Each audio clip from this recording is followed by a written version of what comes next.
Hey everyone, and welcome to episode 80. And I'm so glad I can spend this special episode with my good friend and co-host Shaun, who joined me one more time in this new segment where we'll be analyzing how the gospel can be portrayed in this artistic way that even people who are not be who may not be religious people, but they're still creating different types of arts, how they can present even unconsciously some gospel messages through video games. In this segment, we don't plan to force our faith on anyone. So in that regard, every non-believer is welcome, people from other religions. We just want to enjoy gaming. We want to enjoy this beauty and world building and storytelling that so many artists are very good in showing and portraying their visualizations and their thoughts, how their video games and these fantasy worlds look like, and we just want to analyze them through biblical lenses. For tonight, we have chosen to go through Black Myth Wukong, which is currently game number one, unless I'm wrong. And it's another action RPG game coming from China, and from it's inevitably deeply rooted in Chinese folklore and myth. And Shaun knows more about this than myself. I don't know, Shaun, if you want to give any short intro, and then we'll leave the rest of what you know about this throughout the game as we comment. Yeah, sure, absolutely. So the myth of Sun Wukong, or Sun Wukong, as the Chinese would call it, is it's a story from the 17th century, I believe. Or at least that's when it was written down.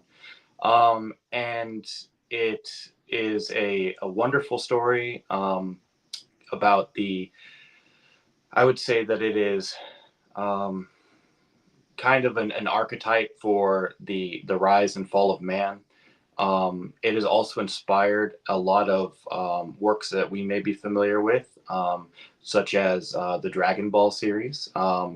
Unsurprisingly, Son Goku is directly taken from the story of Sun Wukong. It is also the inspiration for Superman. A creature that that comes to Earth and has all kinds of crazy superpowers. And so yeah, I mean, it's a story that's foreign to many people, but it has inspired some stuff that we're definitely going to be more familiar with. And of course, the story and the elements in the story, they definitely are not. They don't only make sense in an Eastern Asian context. They make sense to us, and as we see going through the game, I wonder if they're going to do just the origin story of the Monkey King, or if they're going to continue into Journey to the West. But regardless, it's a wonderful story, and there are elements in there that may feel a little bit foreign, but once you understand how they all work together, it's a wonderful story that we can all relate to.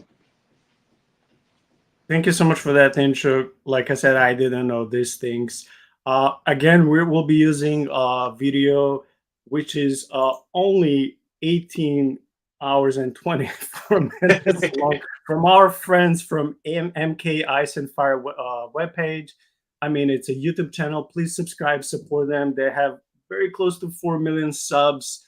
We'll be just using certain portions from this long game walk video.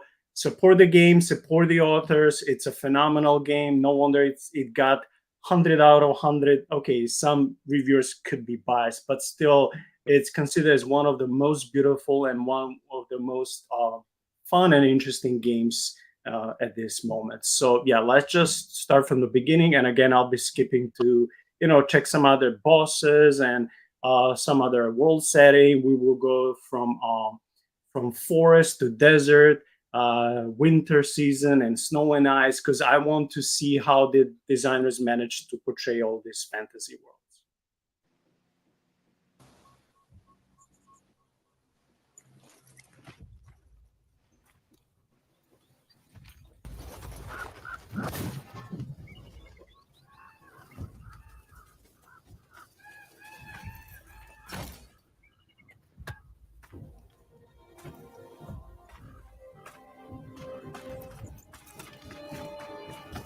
Sean, from the get-go, would you think that this being in the beginning, oh, there are many, would you see them as principalities or maybe as the Nephilim? In the story, they would be known as the demons, and so there are, and this might be a part of the story during the cosmic battle when the Jade Emperor calls all the Celestials to fight against the Monkey King. Um, so I'll be interested in knowing exactly what's going on here, but they definitely didn't start at the beginning. This he's already got the battle staff from the Dragon Emperor, and he's already learned how to cloud surf. So that happened when he spent 20 years training under a Taoist monk. So this is definitely not at the beginning. My master, safe. The scriptures sound. All I ever wanted was a life in my mountain, free from you and your so-called merits. Those high above don't trust me. I understand that. And they send you and those knuckleheads to threaten me, to obey and serve once more. I understand that too. But what I don't understand is you bastards killing my kind!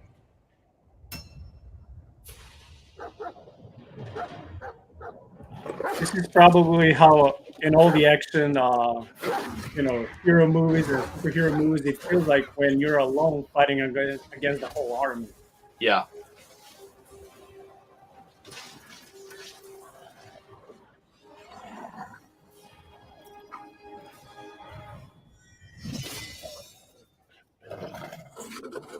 Stay back! Stupid dog! Mark this. He's not just any monkey. He's a monkey of merit. A monkey was made Buddha once. None other than me can challenge him to a duel. Sean, would you know if this game is rooted in Buddhism only, or it's also mixed with some Hinduism? Yes. So it would have started with a form of Buddhism, where the Buddha himself is the greatest, almost like a pantheistic idea. But in Journey to the West, they go to India to try to get some of the sutras. So it's a story that kind of takes place all over the. Court. We don't need to resort to violence. How about you bend the knees, admit the wrongs, and we can put this behind us. This bend the knee reminds me of the Game of Thrones. I don't know if you watched it, but it's like bend the knee. It's like so popular All phrase. these years, except for that pig, you're the one who talks the tallest tales. Good, I am entertained. Speaking of entertainment, wouldn't it be fun if I pluck your extra eye out for my snack and allow you to keep the other two? Because I'd hate to let you miss how I'll slaughter each mongrel of the court. Those below, those above, and that black mutt of yours. Come at me, all of you. I wonder if because this is supposed to be a transformation battle in the story. I wonder if they're going to go through the different transformations. Spurred each one. Yeah, I'm also curious. What is his third eye? Third eye on his forehead. Is it like a typical Eastern religion / New Age thing?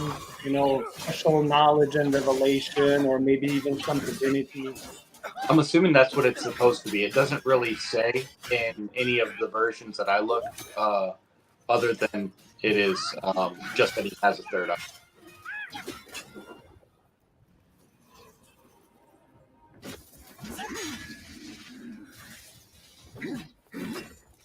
The victorious fighting Buddha. Have you any idea? Yeah, it looks creepy. Everything for immortality. Immortality? For that word, all realms and beings have ruined themselves.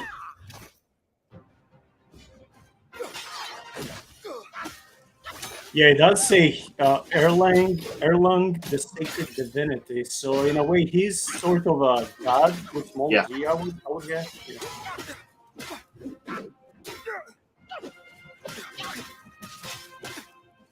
And he's a god that you can punch. That's interesting. Yeah.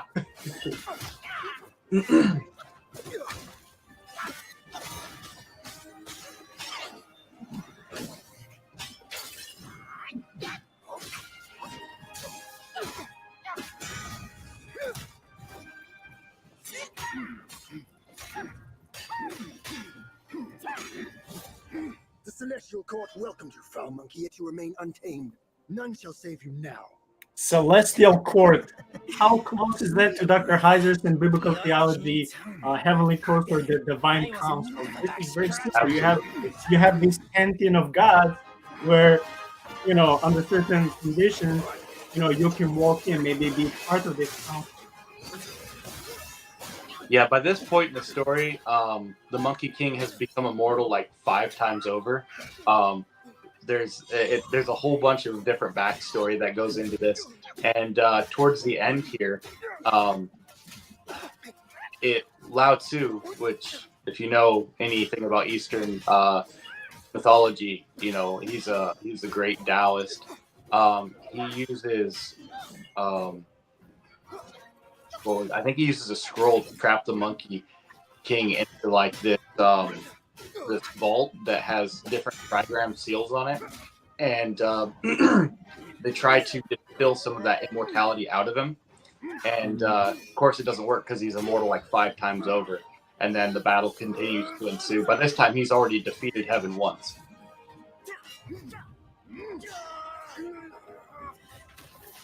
Have you noticed the Monkey King's ability to multiply himself for a short time when he's attacking this deity?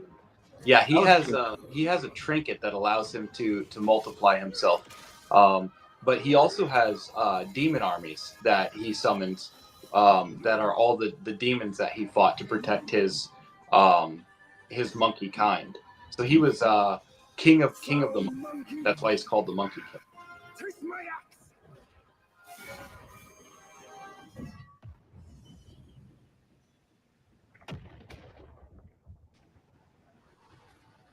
Man, that's a huge blade. It can divide a mountain. Oh yeah. The glare up here is dazzling. Fight me in the woods if you have the guts. Oh, he's gonna lure him in his round. Yep. The Monkey King is a smart one.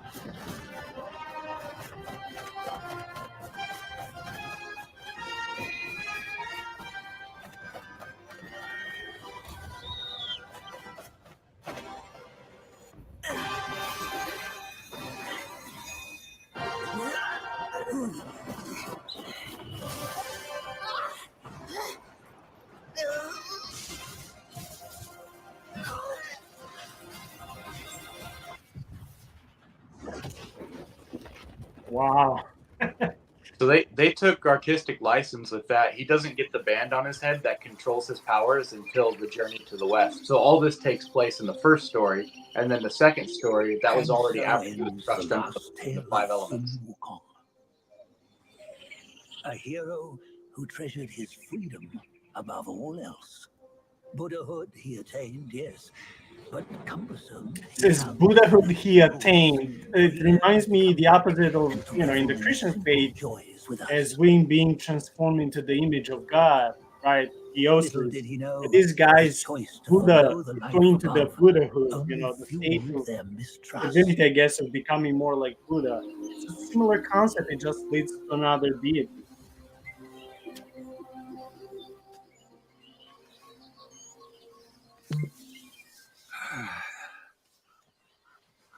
This stone has stood for countless days on the mountain. Since my youth, they've said that his remains lie within it.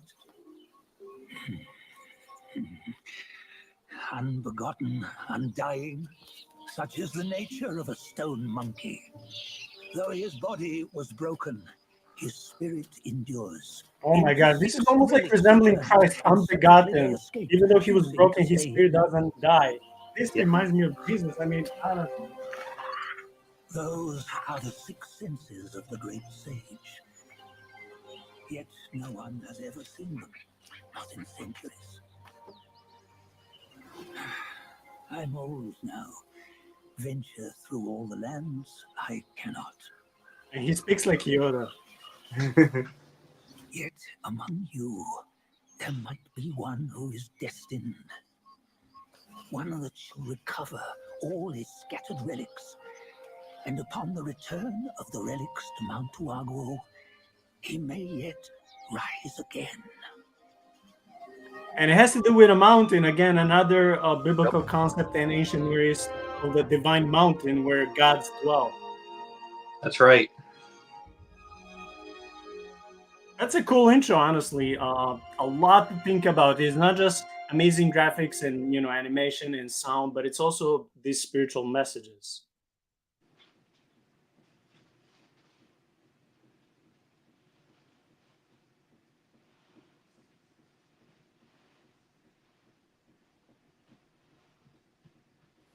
On the go, bend the toe, life of human or forgo.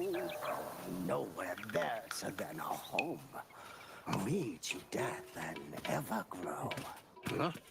Here, you see, what bliss my fate shows. Luck's around the corner.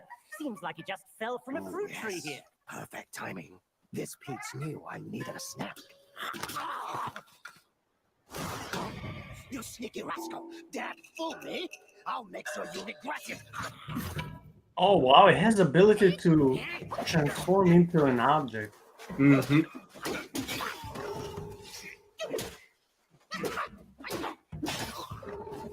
And the peach is a callback to when he was the second position that he got in the celestial realm was that he was the gardener of the peaches of immortality, and they took 3,000 years to harvest, and he ate them all, and so he became super immortal. Wow. By the way, if the audience thinks the gaming is a little bit faster than it should be, it's because we have a lot of material to cover. So I decided to leave it at 1.25 speed, not just the intro, but also gameplay, because it's still, very watchable and enjoyable. So, yeah. But look at the details. Look at those stairs, and look at the small details when it comes to this world, especially this setting of stones and woods and I mean, I can tell that when people were telling about the amazing graphics, they were not exaggerating. Right. Everything looks so good so far, honestly.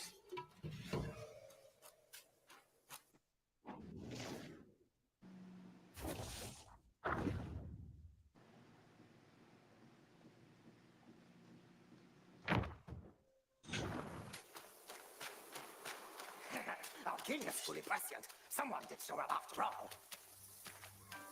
Yeah.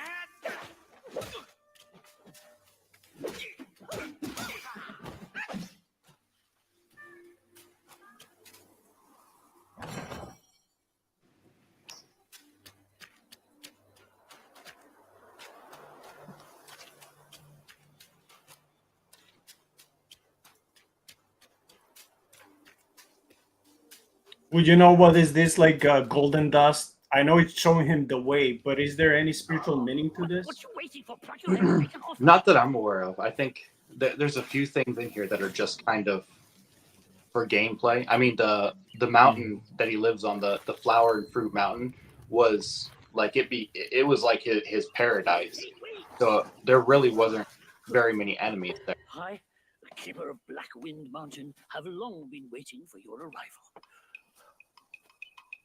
Ah, a spitting image, I'd say. Up ahead is Guan Yin Temple. Once it was bustling with worshippers, before it was ruined by that fire.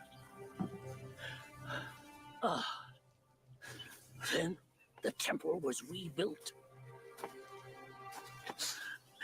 What good is it to rebuild a temple if the goodwill of men has been burned to ashes? You've forgotten this place, but they haven't forgotten you. There's another showdown coming. I can feel it. Mm-hmm. By the way, whenever he stops at this little shrine places where he can rest and maybe improve, there's also journals type of things. And I remember, I mean, since I've been playing RPG and fantasy role play games, I never liked reading those journal entries. And sometimes if the game would record lengthy dialogues with you and non-playing characters, I would just try to skip it. I'm like, just give me action. I don't know if you had more patience than me. Well, so when I'm playing games, I kind of have the same thing, but there are certain story like quest lines where you collect different like letters, and then it takes you deep into like you understand what you're doing now instead of flash. You're actually accomplishing something that really moves the story along. Yeah, and sometimes they will give you in those journals. They will give you entry points that you can learn weak points of a certain demons or any type of enemy you're dealing with. Give you like tips, maybe how to forge armor or weapon, where you can collect and find the missing pieces. And I get it, but some games have so many of those dialogues stored in journals and so many little clues. You need such an incredible amount of time to read all of that and play. Well, and there's some games that'll give you clues in those storylines of like where to go for like side quests that you really don't unlock during the normal gameplay. So that's why like you'll beat a game and it'll say like only 60% completed, and it's because there's a bunch of side quests that you have to go and find on your own.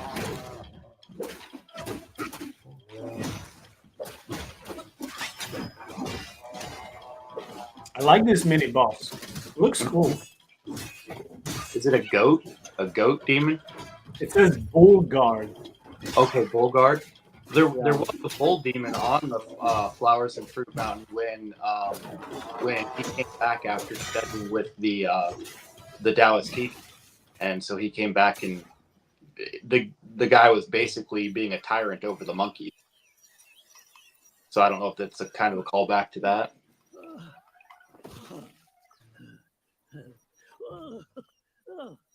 It's been a while, but the immobilized spell still works. It basically froze him. Not literally that he's made of ice, but he can't move. Since you hail Right. from Mount Hualguo, it won't hurt to teach you a handy trick. Now, This guy's head is like potato with all this growing on his head. Okay, so he just learned a new spell. there you go. There you Should go. you come across any miscreants, just point your And just for those fundamental uber holy Christians, of course, this is just fantasy. No one Right. believes in this, and no one is proposing this. So Sadly, just relax. mine It's is just a but video humble game. trick. Its power will wear off within a few short moves. Though it's good enough against boneheads like this one. Anyway, just consider it an ace up your sleeve. No! The young boys these days know no manners. Fear not. Teach them a lesson with your new spell. Ooh.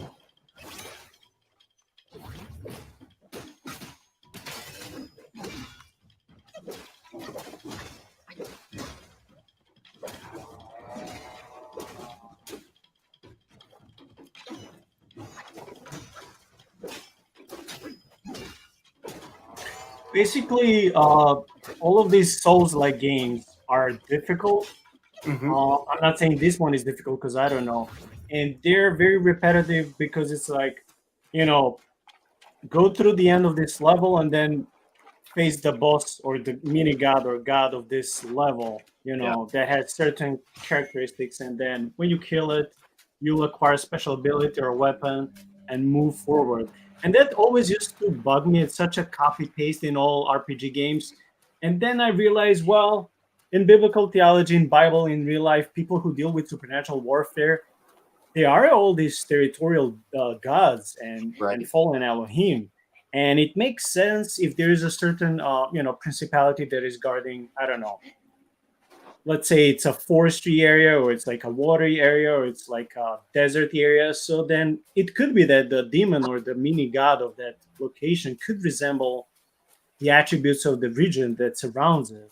Oh yeah. And and then even though it can be, like I said, very repetitive, you kind of expect what will happen next. Maybe not exactly how the enemy will look like, but all these bosses that resemble gods of the regions, I think perfectly resembles biblical theology Yep. and ancient Near East thinking that the earth was split and given to be guarded and ruled by many different spiritual entities. They're way stronger than your um, you know regular demon.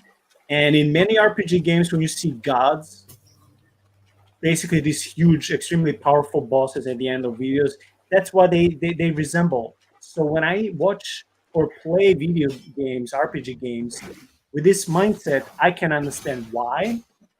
And also what we're reading in the Bible or listening by missionaries and people who are dealing with spiritual warfare, we can now, even though it's fiction, right? But we can now at least see how that can look like in the spiritual world. I plan to cover an episode with Doug on seers in 2 days, and we'll be speaking about people who have ability to see into the spiritual realm. They're not prophets; they're seers, right?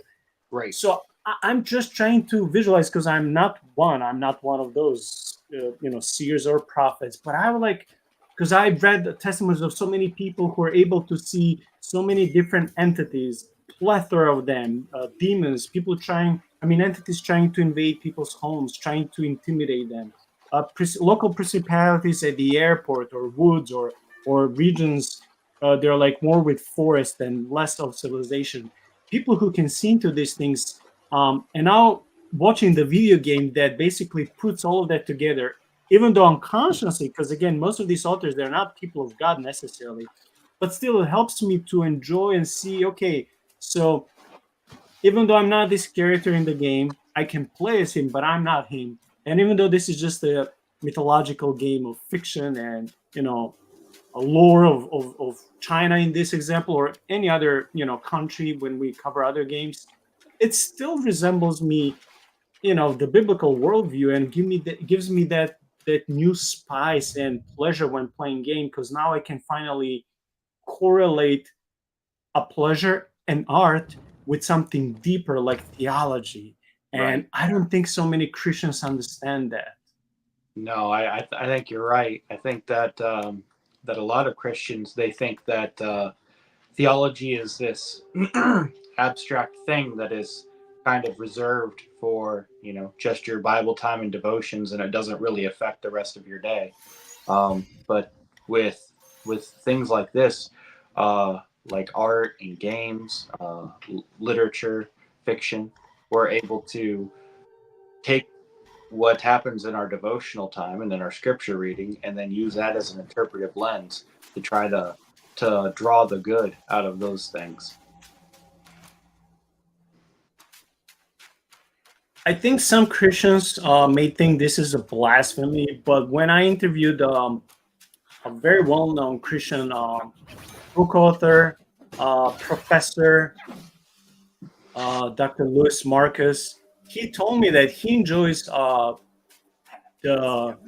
hero stories of the pagan Greek classics Mhm. more than most Christian devotional books, because in these books of fiction and reading about heroes and enemies and monsters and dragons, he says he finds more biblical worldview than in some shallow-minded Christian devotional books. They have nothing new to tell him. And Yeah. it's not arrogance, and it's not that he's trying to dabble into paganism and combine different worldviews. No, he's a true man of God that has ability to discern and appreciate things that are not necessarily written in the Bible, but that God doesn't forbid. Because if you dissect things through the biblical lenses and the history of the church, you can see so many parallels, and you can see so many doors, so to speak, to different worlds where God is, in this case, video games, or in case of Dr. Lewis Marcus, could be, the stories of pagan gods and heroes, how God has instilled and inspired hearts and minds and visions of many artists who then write or make games like that. And then people only who can discern, can see so many parallels and enjoy. But even without seeing so many parallels, you can see these, parallel in the case of Greek heroes there's this ultimate hero that is coming to save us, and he is not us. He's transcendent. He's beyond us. Right. He's the one that brings immortality. He's the one that even if his flesh will die, he cannot die. He's the one that will conquer not just the dragon and the Hydra with many heads, but he'll conquer death. So that's why when Dr. Lewis Marcus was telling me these things, I was like, wow, I never thought about that. This is so true. So in a similar way, I'm not saying I can have devotional life with this game or any RPG games, but I can appreciate through theological lenses and papers and books I was writing or reading. I can now visualize and see how other people made and say, wow, it's all coming together. Right. Well, and your friend is in really good company, because the early Christians, they all really resonated with the Greek hero stories too. I mean, the even to this day, the Western canon includes Homer and includes Virgil and Seneca and Cicero, and so even to this day, we're impoverished if we're not reading those things. Yeah, well said. Do you see occasionally Buddha statues in the corners, like now in this game? There's like this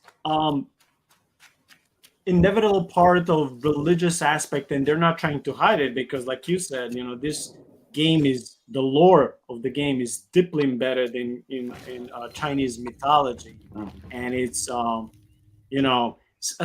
it's interesting how in the West some authors of TV shows, movies, video games, anything, if they're trying to make money, they'll try to hide some direct parallels with the Bible in order not to offend other religions, or maybe to sound like neutral, or they're accepting everyone. But if you see these authors from the East, they're not hiding who they are. They're not hiding what they believe. They're not hiding the source of their inspiration. So I'm just saying how different it is. They must think it odd when they because of course, America on television, we export our culture everywhere. They must think it odd that we try to sanitize God out of everything. Wait, you don't think you can just parade in, do you? It's not that simple. The potato head is back. Let me transform you into a golden cicada so you may follow the fires ahead and scout this mountain unnoticed. Fly! So basically, the Monkey King is like a Jedi, and this is like a Yoda, almost. I don't know. Yeah.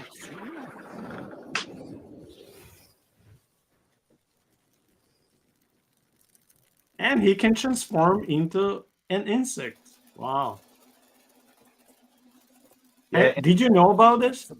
So in the story, he goes through there's 72 different transformation arts that he masters before he comes back to the mountain of flowers and fruit.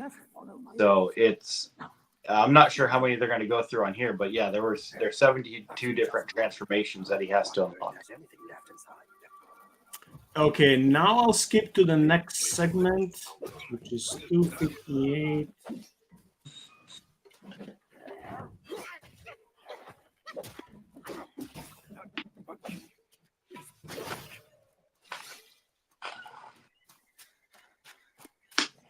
Which 72 should be familiar with us or to us, because that's supposedly the number of nations and the number of the children of the gods, and and Jesus' disciples. And yeah, I was thinking about that. I was like, wait, why is exactly 72? That's insane.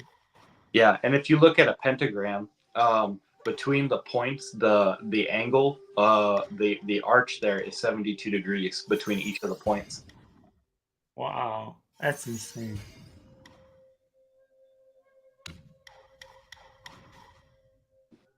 Man, look at how many abilities he has unlocked in the meantime. Yeah, he's been busy. Yeah, not commenting on games, but actually gaming. Right. See, we're like those Christians who are just commenting on religious life, but then there are people who are actually living the Christian life, right? I'm just kidding about us because, why not, put others above you? Why not? Amen. There are many good Christians out there in churches who are not into theology, not into books, not into these nerdy things, but they're great people of God, way more faithful than me, way more serving, way more giving, way more forgiving, way more loving. So kudos to them, even if they don't understand so many things, like someone else is digging into all this knowledge like us. They're amazing people out there. I just wish we all read more books and, of course, practice what we learn. Yes. That's right. Proven true is my foresight. A grim one. So I wanted to skip to this point because he's now coming to this kind of desert area, right? So we switched from forest and green and all those, pleasurable, likable environment to this more. There's more like, if we want to compare it to the Old Testament, it's the area, it's the region of desert where the death dwells, where all these demons that resemble goats, like Azazel, they dwell in this area of desert. There's no water, there's no life, there's nothing in the desert. Jesus was taken to be tempted. So I wanted to, see how the authors of this video game, how they see the desert.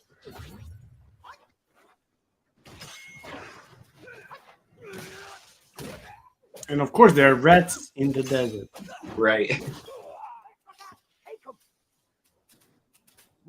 I know this has nothing to do with games, but sometimes when I see rats around the building or downtown at work, I think, God, why did you have to make them? You could have skipped not making them, and the world will be still fine, Well, you never know. Rats, in order to eat, they have to scavenge. So imagine how much trash would build up on the ground if the rats were collecting it. We'll starve hiding here.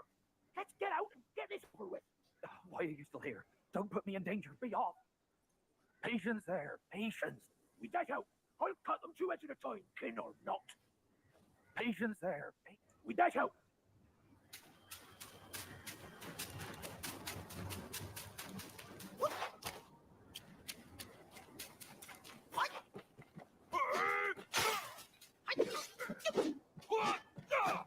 I don't know, is it just me or he can jump now higher and in a different way than in the beginning? This could be because he was unlocking some skills. I think you're right, because, yeah, I agree. He's jumping higher now. And if you want to make another spiritual parallel, okay, take his jumping. Okay, we know it's just a game. No one can jump that high. But isn't that the same in our spiritual life as Christians? The more we practice any spiritual virtue, giving, praying, loving, forgiving, the more we practice these things, the better we are in them. So even though it's a video game, it just shows you how spiritual life and material life, they don't have to be so much different from each other. The spiritual life is the invisible one, but sometimes it can have the same laws, so to speak, of nature. They're, just making sense in any dimension in any life. So even though not everything is the same, of course, that's why it's this spiritual, dimension. But there's so many things that we can learn by just, it's not just make your weapon or armor the strongest and kill the enemy, kill the opponent, kill that monster. There's something more that by observing all these things, I think we can learn when it comes to practicing our spiritual virtues. And of course, you're welcome to disagree. Yeah, no, I think you're right. And I think Paul does a great job of explaining growth in the spiritual virtues by relating it to athletics. So I think that, his athletic ability here is it's a perfect way to describe that. Now that you have rid me of, it's time for me to go. With a blinded king, we can never rise again. We must find the missing prince. The third prince? But he's against rats, remember? Look at us now. He won't even recognize us. Not one bit. The king honored rats. That's why the third prince left. Some claim to have seen him far away, somewhere in Buddha's realm in the west. We must find it then. But where and how? The king honored rats. That's why the third prince. Yeah, I just want to say, for the sake of the audience, questions just like last Friday are welcome. This is not one of those biblical systematic theology, episodes. This is to enjoy, to relax, and just assess video games through biblical lenses. But all of your questions and comments, just like last Friday, are welcome. And if you're not watching live, you'll be watching days and weeks to come. You're always welcome to leave your comments or questions on the YouTube channel just under the episode space, and we'll see and give our opinion to your questions. Right. Yeah, we just want to again not impose faith on anyone, even though we're not hiding that we are Christians. But if anyone has any question regarding faith, Bible, why do we enjoy video games, how do we see them, related to the Bible, or certain aspects when it comes to demons and gods, we can always chat more with you on those questions and answer sections, either during live or like I said, once when the episode and streaming is over, if you leave your comments, some of us will see it and comment on that. So you're welcome. I just find this new segment to be very enjoyable, that we can learn and enjoy some game time, even though not all of us have time to game as we had when we were younger, and not. And this game is very known to be not optimized to PC hardware yet. So it's well known to be very demanding when it comes to your video card. So imagine spending just $1,000 for the one piece of hardware on the video card so your PC can run it. So not everyone can do it. So I'm saying that there's a point of assessing these games. Having fun, yes. Spiritual segment and theology, yes. But also not everyone has the time or money to afford all these things. So sometimes going through a playthrough and gameplay of other people's channels like this one just gives you some satisfaction and feeling how it will look like if I would play. Would I like this game? Is it something that is according to my taste? Is it the genre of games that I like? So I think there are different benefits of watching something like this and commenting. Yeah, it kind of gives you the option to try it before you buy it if you were going to be interested in playing it.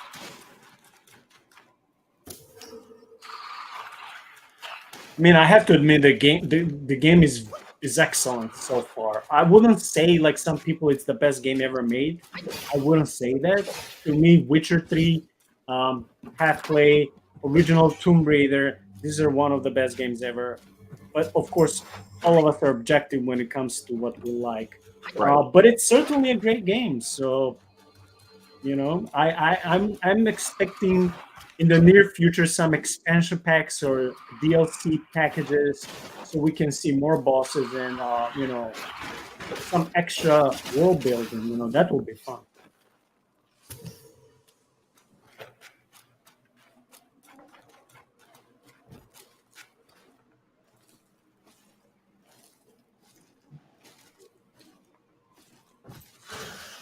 Oh my gosh, something will happen here because the gate over there is closed. Right. Yeah, he's in a place where he can't get out now. Yeah, usually in all action games, it doesn't have to be RPG game. It can be first-person shooter. Whenever the gate closes, and I know this is Serious Sam because I used to play Serious Sam when I was younger. Whenever the gates close, or doors or portals, whatever, and it's a spacey room where you're at, you can know there's either an army of zombies or soldiers or whatever coming after you, or there's a big boss with his army coming after you. Oh, he broke it.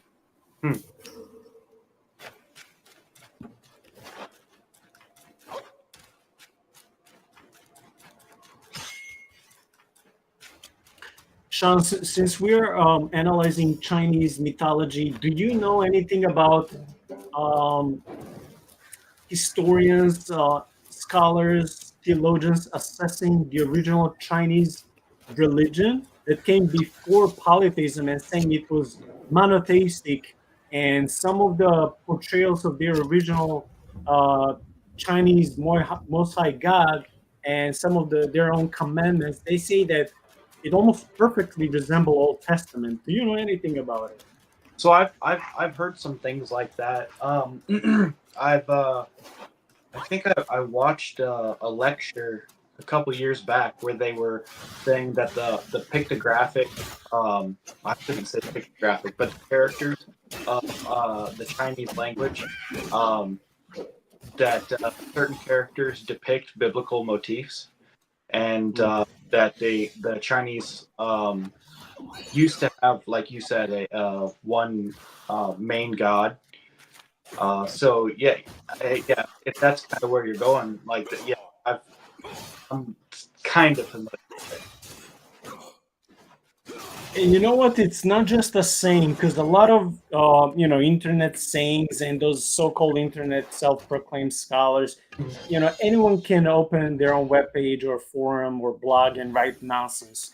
But in one of the classes for my historical theology 2 classes at Moody, I had an option to pick a book that will be like a third or fourth book for that class.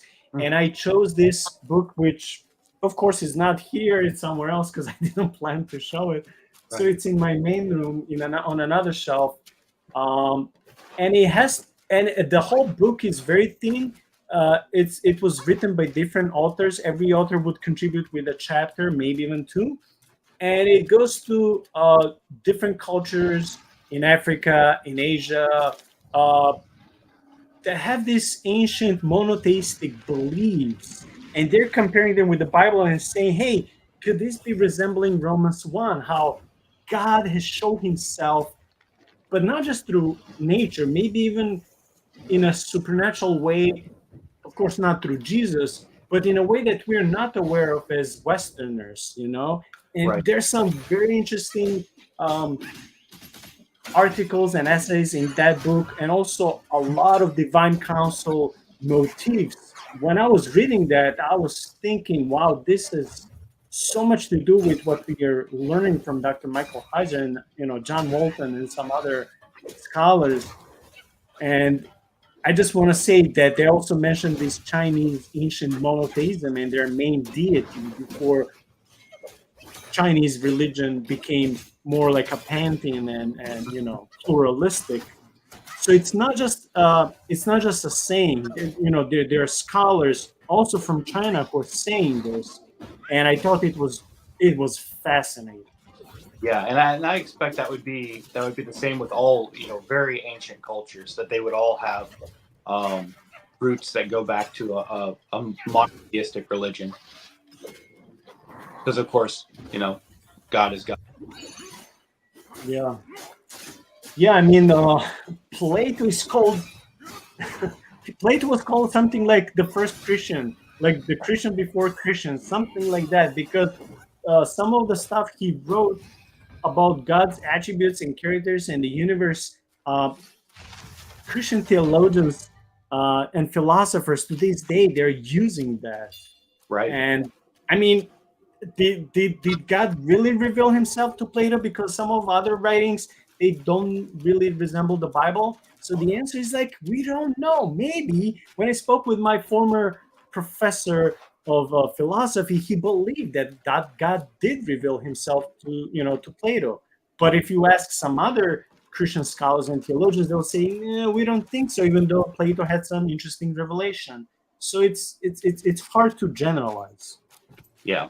With theologians, you're more concerned with doctrine than the history of thought.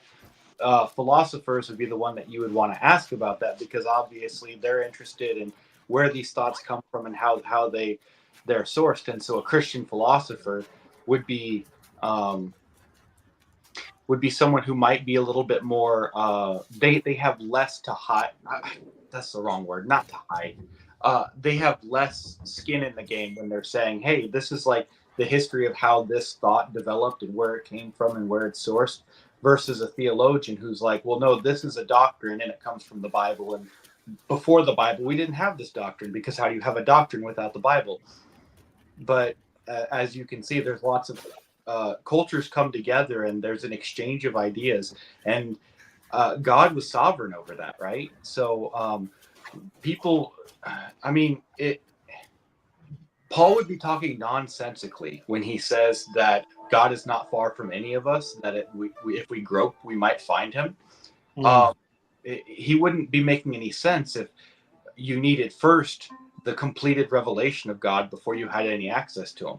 So in Plato, yeah, there's a lot of Plato's own thoughts. There's a lot of stuff in there that maybe isn't great, but that shouldn't be interesting to us. What's interesting to us is why is there so much great godly revealed knowledge in Plato?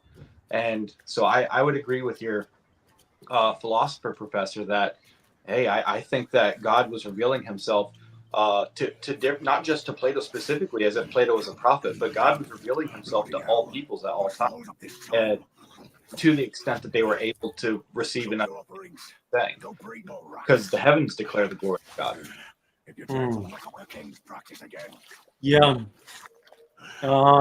We as Westerners, and again, even though I'm from Eastern Europe but living in the West, living in the West, I think because there's so much we don't know, especially how God has revealed himself and how he spoke to other cultures, we tend to make these hasty assumptions. How will God judge or operate in different civilizations, especially towards the people who never heard of him? We have no clue how he revealed himself to them, including those faithful sons of God, the faithful watchers who never rebelled, who had certain areas at their disposal to guard those areas and govern over them. Who knows in which way they inspired the ancient peoples, different areas, and Right. pointed them to Yahweh. Sure, they didn't call it, the Most High God is Yahweh, but if a lot of the qualities and attributes of their Most High God would resemble biblical God, then could it be the same entity? But then you have other Christians who would say, no, because the devil can give you, a portion of truth and the rest is to deceive you. So, we can't count on that. And I would say, yeah, we cannot count on that, but our knowledge is so finite. Right. And I dare not to judge like when I was younger and I knew less as a Christian. I used to easily judge so many things and people and movements and churches, including their salvation, as if I was God. But now I don't. I try not to do it unless I'm really certain.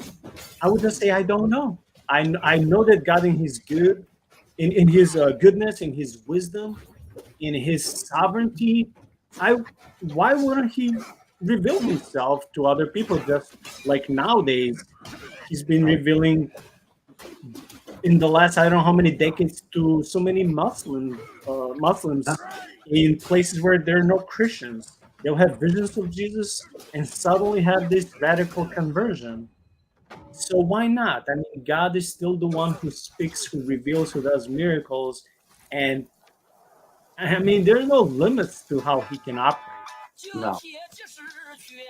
Yeah, I was recently watching an interview with an Australian, like an indigenous Australian pastor. So he's a Christian pastor from Australia, but he belongs to the indigenous people group there. And he said something that was a little bit provocative. He said, Jesus was here before the white people got here. They just told us his name and a better way to interact and gave us the full story. But, he's like, we called him by a different name, but regardless of how they came about that information, I don't remember if he said that it was, that they saw the story in the stars or something like that. But, he's like, yeah, dude, Jesus was here before you got here. You just told us what his name was. Wow, the story thing, the star thing reminds me so much, not just of the Magi, but also the couple of books I would like to buy and study to make an episode. How is it possible that God has revealed himself in zodiac, not through what we call astrology and the sinful part, but merely through stars as his creation by putting them in a certain way, portraying certain images. And people who would be wise in the ancient times, they didn't see so much the difference between astrology and astronomy. For them, it was just a way that gods or the universe would send them a message. So for them, it wasn't such a clear difference like nowadays. Oh, this is astronomy. This was difference. For them, these stars were celestial bodies. They were like these angelic beings, and they were used to speak, so to say. to the ancient people. So I want to say, I want to buy a couple of books. They're written by experts. Uh, is it truly possible? I believe it is, because these books have been analyzed by so many Christian people and got max reviews. Is it possible that God has been speaking to different generations and civilizations by merely using zodiac? I'm very interested in learning more. Yeah. Well, and I watched something a few years ago from Michael Heiser. That's where I first got the idea that, oh, there might be something to this. That maybe God was communicating with people through the stars. Was Heiser was talking about dating the birth of Christ, that we can actually date the birth of Christ based on what John saw in Revelation 12, that we can actually look at how those stars were aligned with the dragon and the virgin, and recreate that sky, and it went back to 4 BC. And when I saw that, when I heard that, I was like, oh my goodness. So this wasn't just like necessarily some vision. He was relating what the stars were revealing through a divine interpretation. Yeah. Again, as much as we want in our personal lives and on the channel to warn people to be on guard, not to dabble with magic, spells, new age and stuff, on the other side, you have people who are completely opposite than that. I'm not saying they're sinning, but they will go into this extreme mode of everything is dirty, everything is pagan, everything is evil. So they would maybe want to even forbid those kind of conversations, even though none of us would ever, ever on the channel propose any type of, voodoo, witchcraft, astrology, and things of that sort. But if God has made everything, and if the creation, so to speak, screams about Him and His magnificent attributes, then what wrong is it to? Why would it be wrong to study about that, not practice, like astrology or divinization or anything like that, but just to study for the sake of educating ourselves. So yeah, I would like honestly to make an episode on that. Yeah, I'm currently in a book called Augustine, Conversion to Confessions. And one of the things that he struggles with was, as he was on his way towards Orthodox Christianity, was why is it that the astrologers are, why is astrology dumb when the astrologers are so often right about the events that they're predicting? And one of the answers that he got that wasn't very satisfactory was, oh, well, it's just that's fate. And so it was fated in the stars, and you were fated to believe it. And so it's like, well, that's not very, that doesn't have a lot of explanatory power. But if the heavens declare the glory of God, then there could be a proper interpretation of such things as it relates to, say, like, revelatory events, not, hey, what is going to happen next Thursday, which is what astrology has kind What's of. your sign if we can go on a date? Tell me your sign first. When women ask me what is my sign, I don't want to tell them. Some of them go nuts. They're like, I can't believe you're the only person in my life who doesn't want to tell me. And then I play dumb. I say, well, it wasn't a beautiful day. Or I tell them, oh, I was a baby. I seriously don't remember. And I would just joke. But some of them would take it as a joke and stop because they would say, I'm not interested in that. But some of them would go nuts and literally would not stop asking me more. In those cases, you can actually see who is obsessed with that, with that spiritual realm that is giving you hidden knowledge that you're not supposed to pursue. So there's the difference between studying something and being involved into something. Right. By the way, as we were talking, I switched to the next segment. So now our Monkey King, maybe he's not called Monkey King, but we started calling him Monkey King. Now his title. So we see our hero, our character now switching to the realm of snow and ice. And again, it's beautiful, even though in a different way it portrays death, not like in the desert. Here there is abundance of water in a frozen form, but also it's another extreme weather that can kill you in a different way, but it's still very hostile. And guess what? There are monsters and demons who are used to this habitat and they have no problem adjusting to live there. And as we can tell, he got this. His weapon got fiery, and he can jump by by by getting on the top of of his spear and jumping even higher. And by doing that, giving an even more extreme blow to the enemy. So I like how he's getting more and more powerful, because it means that, hey, soon the final battle is coming. In the Right. same fashion for us, get your spiritual weapons and armor, because the battle of your life may be coming. Right. And it's also interesting that he went from the kind of desert area, which was super hot and desolate, to a wintry mountain area, which is super cold and desolate, and yet he's got all these enemies here. So that kind of shows that the spirit world isn't affected by the desolate areas. It may not be habitable for human life, but it's certainly habitable for spiritual beings. Of course, that's the same idea that the Bible has when it says that out in the wilderness, like that area belongs to the principalities and the powers.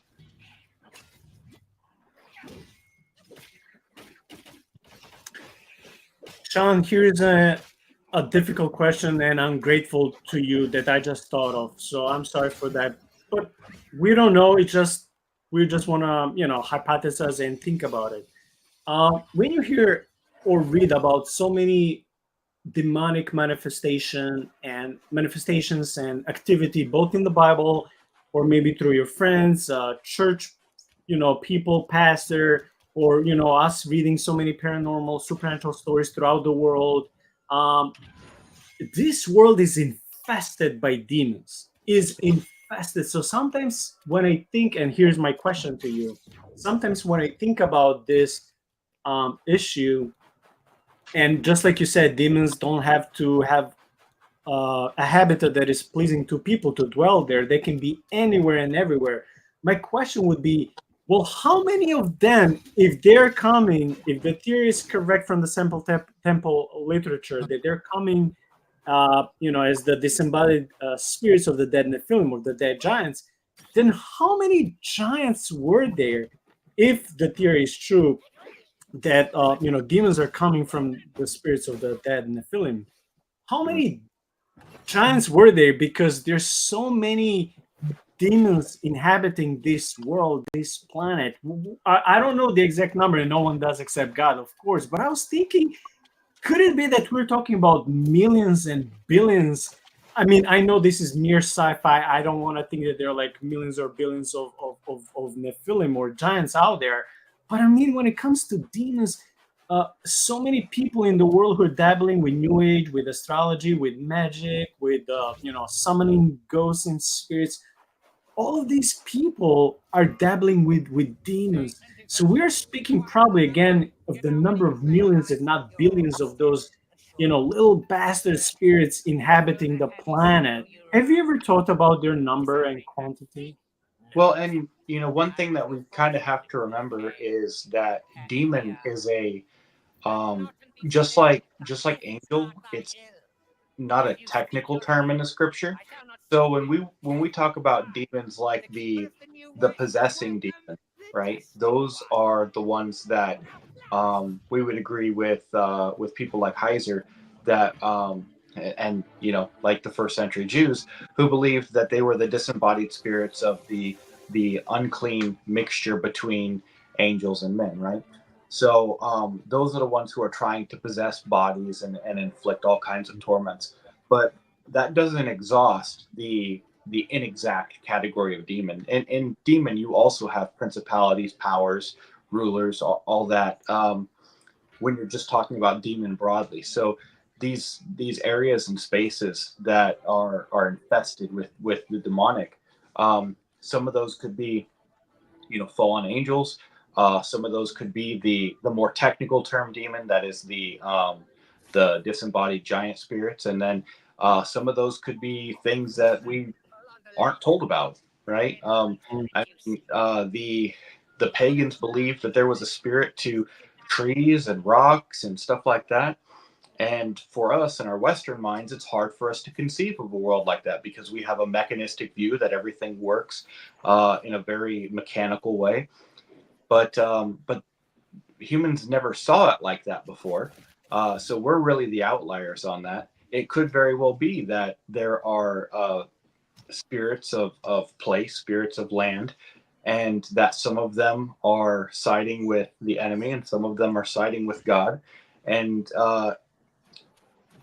so it's possible that the malicious spirits could expand all different kinds of categories. Hmm. Yeah, that's a good point, because the Old Testament mentions, I don't know Hebrew, but mentions those shadim, and I don't know what are the other words for these creatures. They're not always necessarily easy for us to put in a category. Oh, you're a demon. Okay, good. Like it's easy to say demon, but what exactly? Like we can say, oh, this is an angel, but actually it's an angelic being, which just means messenger. But there are different levels and different structures in this celestial structure. So it's probably the same with the demonic ones. We can say it's very easy to say it's a demon. But what exactly it is, I think it will be, we will need the revelation of the Holy Spirit of God Almighty to reveal to us exactly, well, this is this. And then you can compound the problem because Paul talks about the elemental spirits and that you're not bound by the elemental spirits. So that can go into all different sorts of categories, even so far as, so you have certain spirits of place that when from a top down you're working with God, it becomes this fruitful oasis of beauty and grace that God wants to enact on the world. And then that places that are devoid of that are places of with the rebellious spirits. And so when the church moves in and the people are praying and they're claiming space for God, the bad spirits move out and good spirits move in. That's a lot more of a almost like an animistic view. And so we would say, well, that doesn't really sound Christian, but it doesn't sound Christian to us. That doesn't mean that it's not part of the original Christian worldview. We're living in a time that's post Enlightenment, post Descartes, in a time that is, we are formed and framed by mechanistic philosophy. So we don't have the access to the original worldview of the Christians, only insofar as what they wrote down. And you're not going to write something down if it just permeates all culture, because that's just a given. So we don't really know. But from what we can tell, there were more categories than just good guys and bad guys. Yeah, I don't know if it was it was a video, I think, of some Australian guys who are dissecting supernatural, even though I don't think they're Christians themselves, but they've been doing a very good job for decades. Mm-hmm. So I don't know if it's from their YouTube channel or someone else. Suddenly, when some of them was speaking, a thought came to me, hey, this is not something I was thinking about, and I'll soon explain what.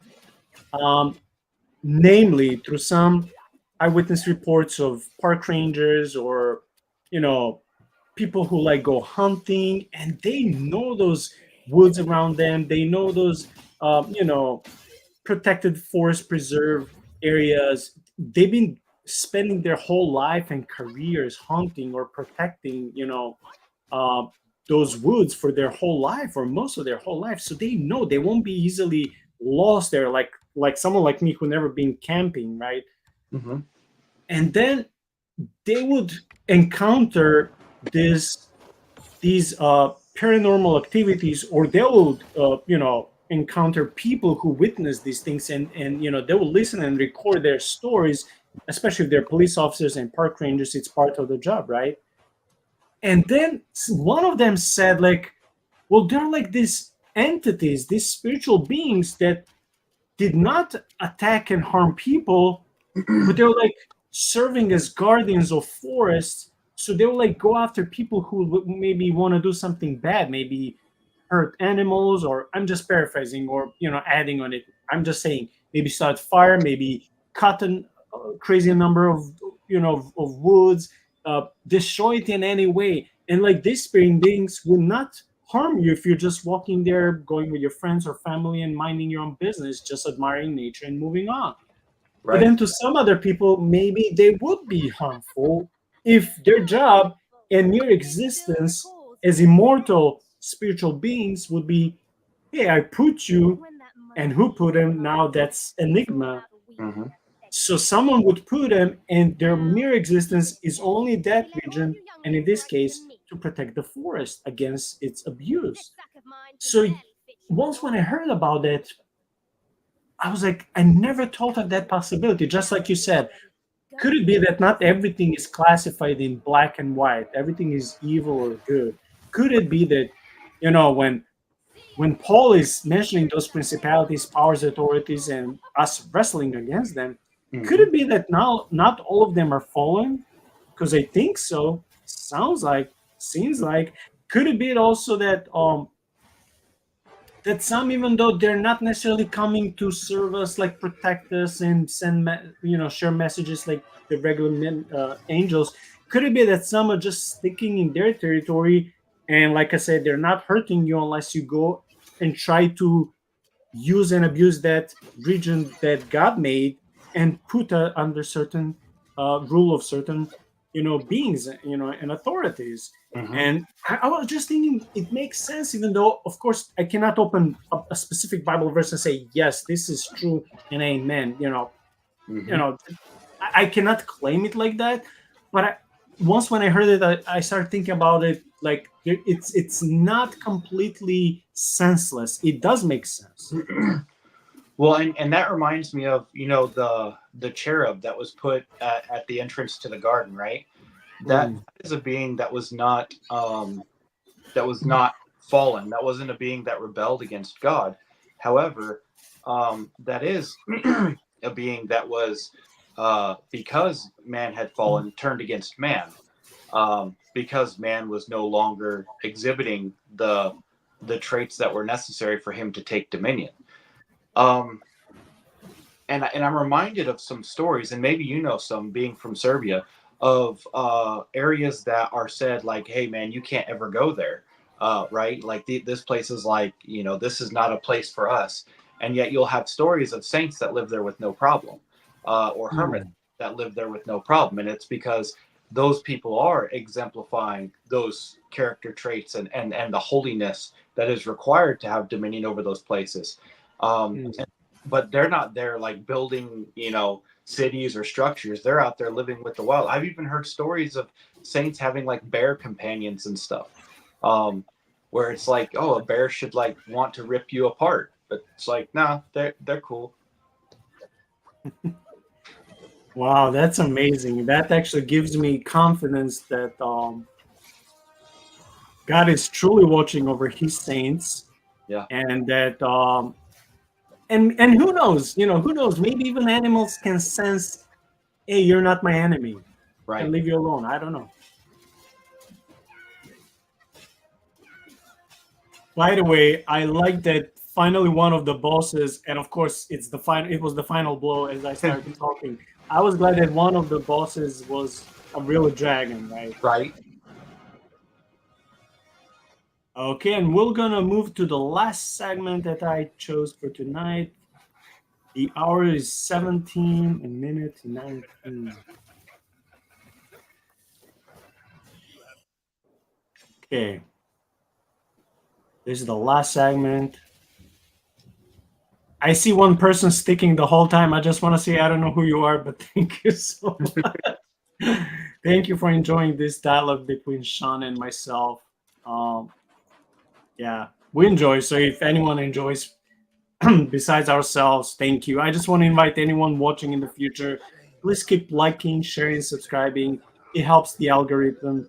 We're close to 900 subs, so I hope by the end of November or December we can finally reach 1,000. Mhm. But even if you don't do it, you're still loved and welcome on the channel. And by the way, this is the main deity, the main opponent from the beginning. I can't kill that monkey. No one can. Except himself.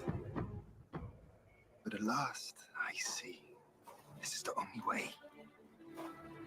He had no Shaun, isn't it choice. funny that he's wearing Buddha's head on his chest, and Buddha was supposedly a symbol of this peaceful life? Right. Yeah, that is interesting. I wonder if he's like an emissary for the Buddha. Yeah, because Buddha, I don't know his whole life, but I mean, he sacrificed his royal title and went to live a very modest lifestyle as a hermit. So that reminds me of some of the Christian saints of old. And I don't know why would people use that story for violence or magic.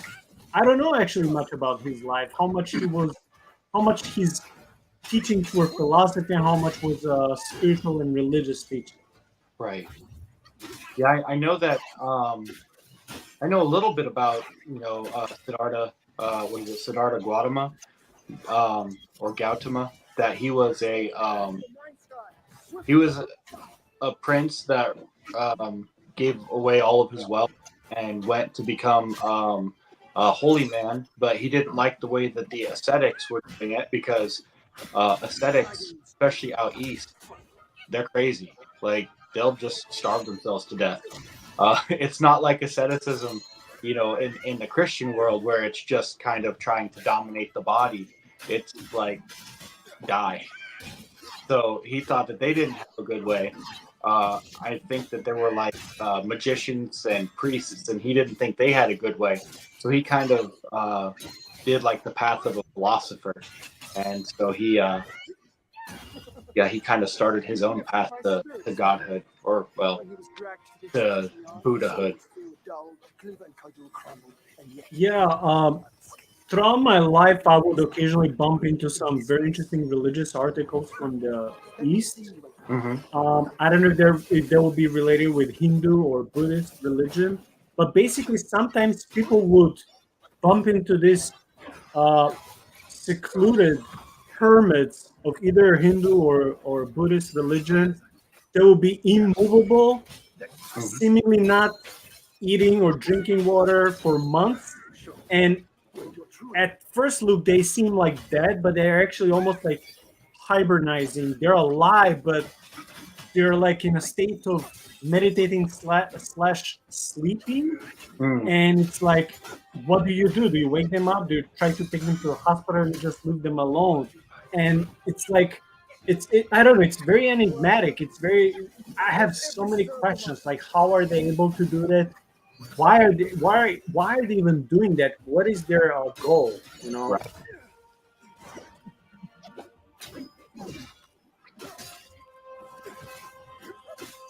Yeah, that's one of the things that I still kind of wrestle with, is trying to understand how we can think about those things in a Christian worldview. I mean, it's very easy to just say, well, it's demons, right? Like, Yeah. Like I was saying, it's easy for many Christians to say it's demonic and then close the door. Discussion is ending and that's it. But how about trying to dissect and understand? right. These are people who want to pursue a life of peace, want to meditate, want to ascend beyond themselves. I imagine if there's anyone who's sitting there reaching, trying to find God, it should be somebody like that. But these people, they don't really have an idea of Christianity and the atonement or anything like that. So that's something that I kind of wrestle with, trying to see, what is God doing there? Hmm. Yeah, for me, the most confusing question would be, how are they able to do this? How Right. come they're not dead? Who is giving them the ability and power if they're not serving Christ? So, Yeah, exactly. And sometimes maybe the simple answer is the right answer. Maybe it's yeah, deep. yeah. Okay, so our hero and anti-hero have mutated into gigantic beasts. Yeah, gigantic monsters. Wow.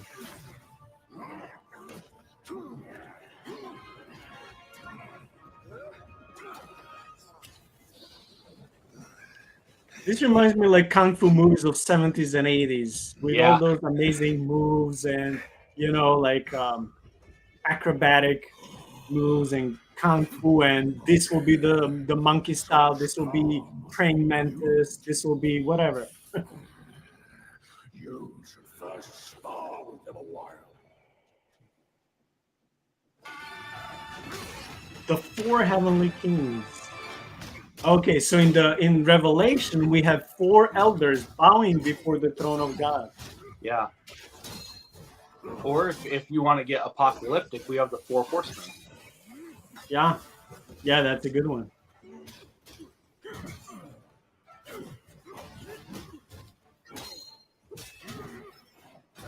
But look, check out this, Shaun. They have all of four of them. They have one energy. Not Right. you don't see that when he punches another one that they have their own energy, their own life.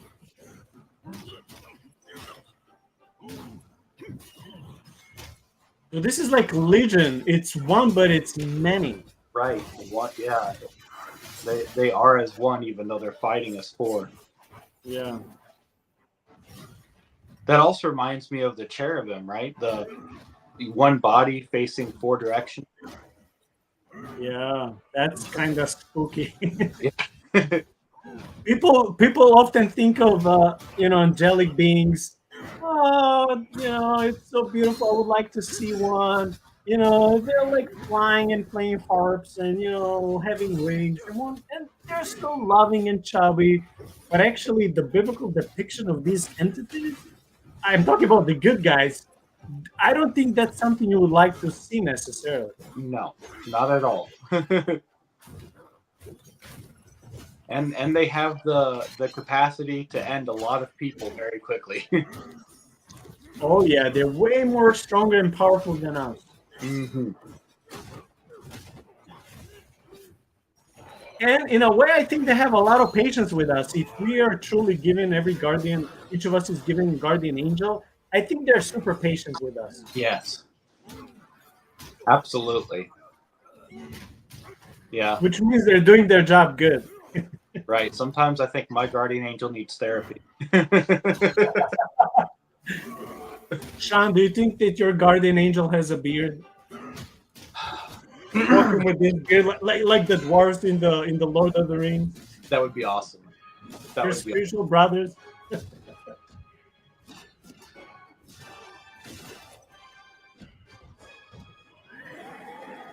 Now, is it you're from Serbia? I don't know if you know much about the Serbian Orthodox, but is it just the Russian Orthodox who say that your guardian angel will be with you, like at the judgment?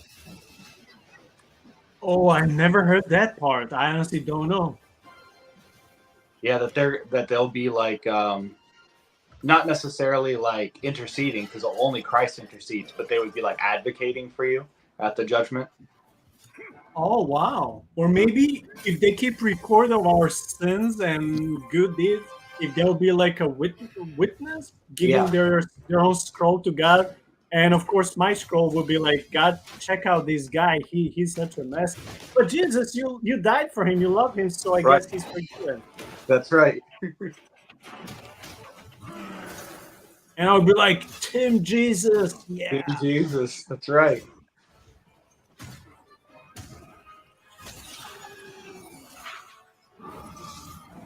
Oh, you choked him out with a dragon. Yeah, that's so cool. Reminds me of the spirit of Python in the Book of Acts that would choke people, right? Right.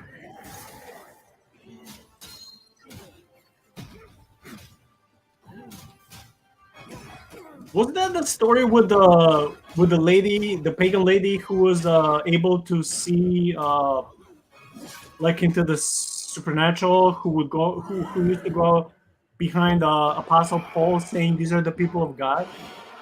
I believe so. The spirit of Python was the spirit that came up from the Temple of Apollo for the Oracle of Delphi. So I'm assuming it's a revelatory spirit. So I'm assuming because it helped her to guess all these things. And once when the demon was rebuked out of her, she had no more ability to see the future. Right.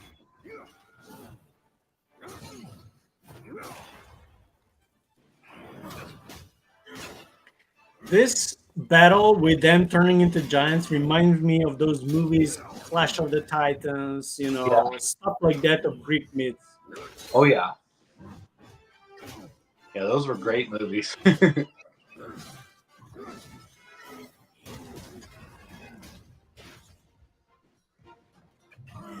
I just want to say because the whole episode is going 1.25 speed, and because of that, we won't be covering for 2 hours as usual. We'll be going for quote unquote only hour and 35 for tonight, Yeah. which I think is just fine.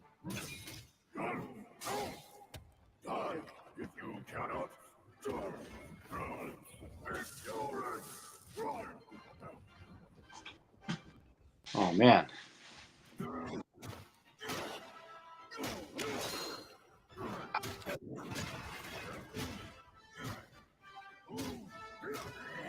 Here's our friend Joshua Davidson sending a message just before the episode ends. I did not see when he sent this 3 minutes ago, so I guess it was when we were talking about demons and angels Oh, must have been. in the context. Yeah, I don't know.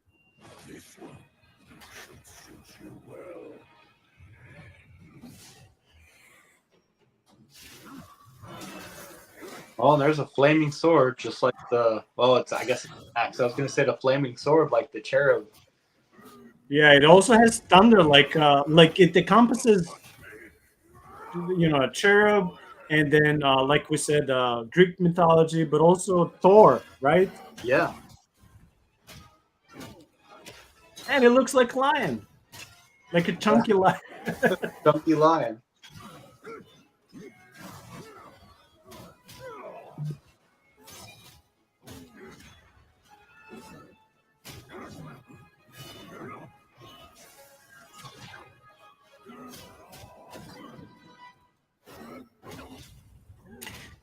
You know what I think the designers of the video game could have made?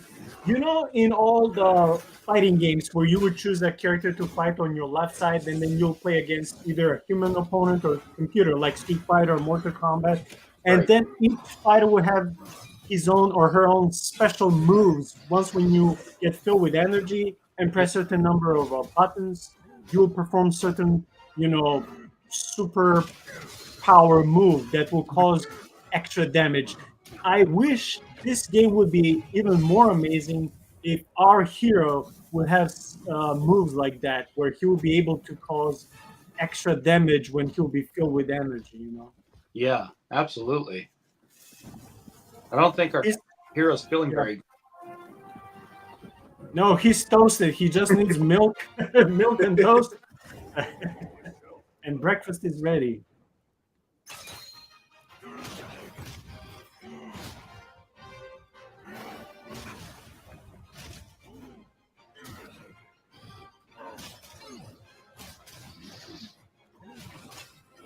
You know what, Sean? I don't think that this lion is the Lion of Judah. I think He this is an imposter lion.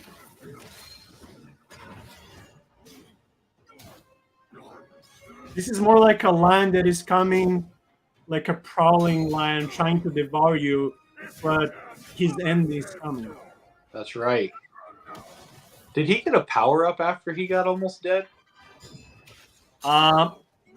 We were talking, so my minds were somewhere else, and I was looking, but I was somewhere else. But I think so.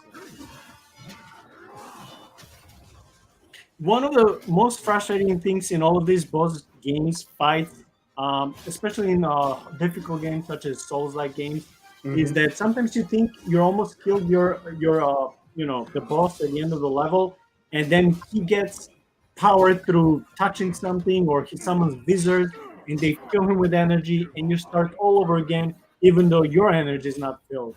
Right. I hate those things. I hate them. They have those on RPGs too, like where the boss has an enrage timer, where if you don't kill him by a certain point, he gets unbeatable. Oh my god. So a monkey bit the lion for the first time in the history of the universe.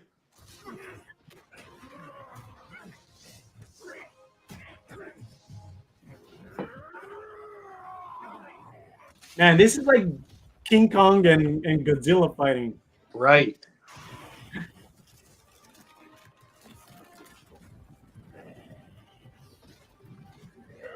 Ooh, this is totally God of War.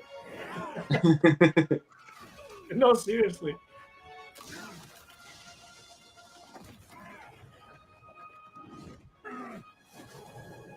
There's 2 villages on there. Oh, wow, look at this. Boom. That's it.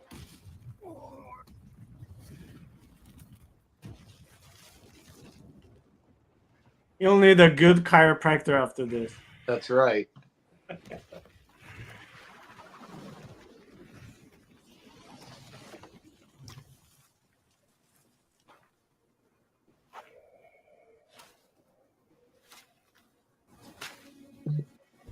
I guess the third eye didn't help much.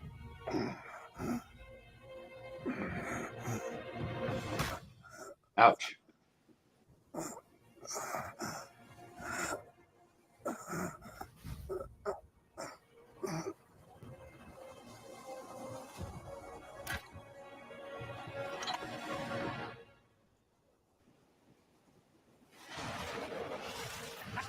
I hear tell this Yao Guai and I rank 1,000-fold above that king. As his sire, he So I hope my theory is wrong, but does this look to you like a demon leaving a possessed body because the body's dying? Yes, it does. My headman can be free the court. Or even worse, multiple demons, like the whole legion. Legion, yeah. From the court. Correct. The journey ends here. Because there's so many voices. Watch me rip it off and break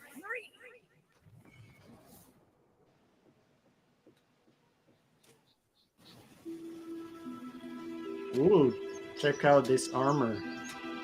The wing is his.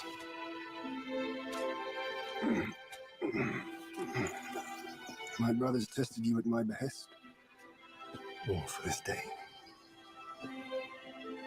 And only now do I understand that fight. No prestige can shackle him. No band can keep him caged. A mortal death for an unbound mind and will. May you not fail him. I'm now at peace. Your journey, though, has just begun. Say, what's to come of Destiny if he steps out of that mural? I make a living by reading what was written. The signs alone tell what's to come. What's to come is what's not yet written. No one can read what's not written. Destiny is written in what's done. What's done shapes what's to come, not escape. It's all written for me, if only I uncover all that occurred. So, Hmm? there really is something even you cannot read. That's good. Very good. Hey, Troy, we're almost done for tonight. Yeah. Just analyzing the game number 1 currently in the world that is deeply rooted into the Chinese folklore and mythology.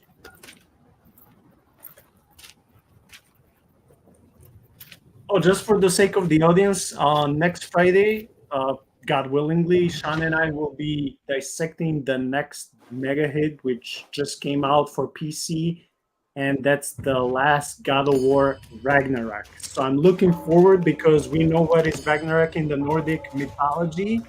So I'm looking forward.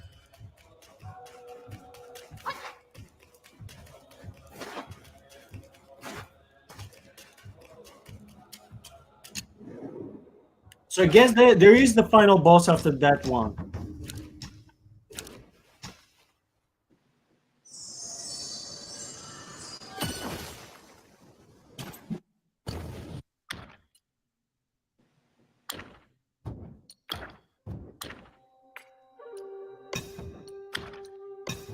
And look at his armor. It really looks cool and beautiful.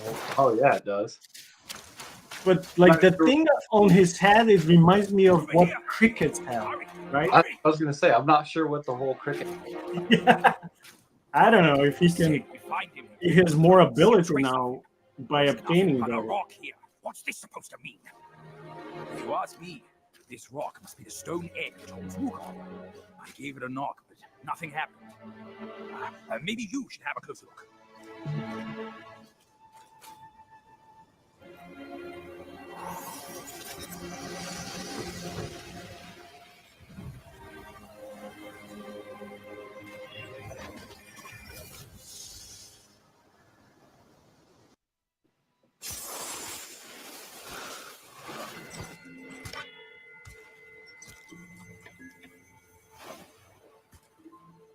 You're here. We're here. Step aboard. Hey, old monkey. I hope this isn't a one-way trip, is it? So in Journey to the West, age that unlocks Once you embark on the there's no turning back. Wukong from the Mountain of Five Elements. The story is that he is the reincarnation of a great sage whose name meant golden cicada. So I wonder if the antenna thing is like an homage to cicada antenna. Yeah, that would be a cool addition. And the pig that's with him, it's supposed to be a pig demon, and it's supposed to be there's a character off of Dragon Ball called Oolong, and that's based off of that story. Yeah, see, you know so much because you watched these things and I didn't. So I wonder for many people who are playing this game throughout the world and they don't know the whole lore and myth. Yeah, they can still have fun and enjoy and finish the game, but how much they're missing out without the context. Not content with his kingdom and title. But like anything else, when you know the story, sometimes it's frustrating because you see what the artistic license that they use, and it's like that's not in the story. Invited to a feast. He nearly ruined the entire celestial palace. Ears fume at unfavorable news. As untamed and ungrateful as that yellow rat. Beasts are beasts, don't you think? He was young. He didn't know any better. Hadn't learned from the Buddha or our master yet. Aren't you being a bit harsh? Dredging up the scandals from his youth? Like his adulthood was any better.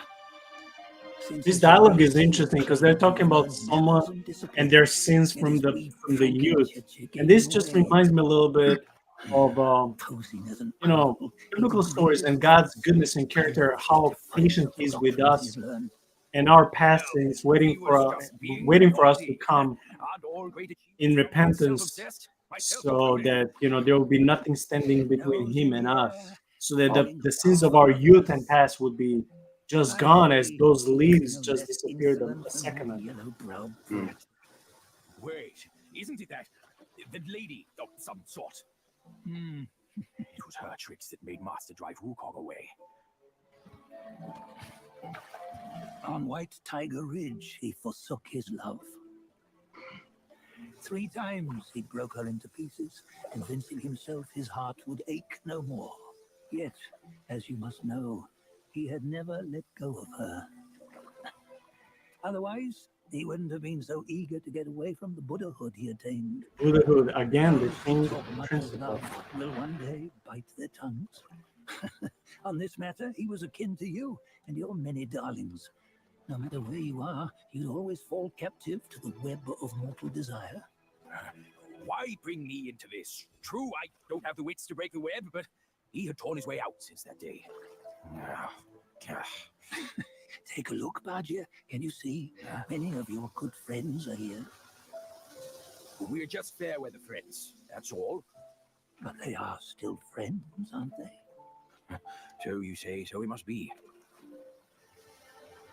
These old buddies. I think none of them ended up well. Indeed. For ages, countless gifted souls have walked this earth. Yet of them, how few have forged everlasting greatness? And one is the greatest of all. That's right. Never has it been just. Misfortune? Fortune is simply humility in the mighty. Well, mayhaps. They simply lacked my charm. Gifted they may be, yet strive they not. Content with little and lost in lust. Seek the ease, yet This is crave true. the Lost in lust. They yearn for freedom, yet aspire to Buddhahood. They always want both, yet nobody can and nobody should.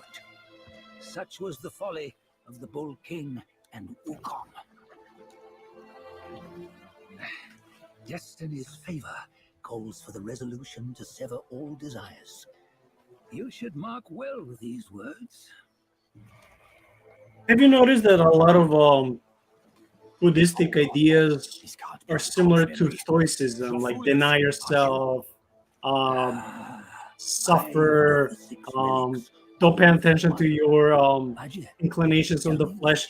And we can make some parallels to Christianity, but that's, I mean, Christianity is not mere legalism, it's much more than that. The three of us. Yeah, a lot of Paul's he pulls some from the Stoics, like he uses Seneca in his writing. But That's why you led us here. Not me. the philosophy of Christianity wasn't predicated on Stoicism. It was more Platonism, which just the different philosophical systems of the time. You know, there was skepticism, Stoicism, and Platonism. And Platonism was the most congruent with the Christian theology. Mind is the first of the 6. It's the essence unique to every life. Therefore, it's destined to fade away at life's end. Hold on. You mean Wukong's gone for good, never to return? You old bastard! You've been lying to us all this time! That Wukong you knew will never return. But what made him remains. The universe will always bear him a successor, one who shall carry on his name and nature. So, Shaun, does this boat ride on the river, where everything is so peaceful and kind of divine and comforting, does this remind you, like in many folk tales and stories of old civilizations, where you would ping a coin to the boat rider and he would supposedly take you to the other side, to the everlasting life underworld, where you wait for some hope in the new life, resurrection, so to speak, or next life? Kind of does remind of that, passing the river, right? Passing into the new life. Well, it's interesting in the Greek idea of the underworld. There were actually 2 main bodies of water: the river Styx, which was the river that you had to cross over to get to the realm of the dead. But then in the realm of the dead, there was a lake called Arcturus, and that was the lake of forgetfulness. That anyone who was reincarnated had to be like dipped into Arcturus; they would forget everything. And in some of the New Testament apocryphal things, the kingdom of God is established on the lake of Arcturus, and it's placid. And so it's like there will be no more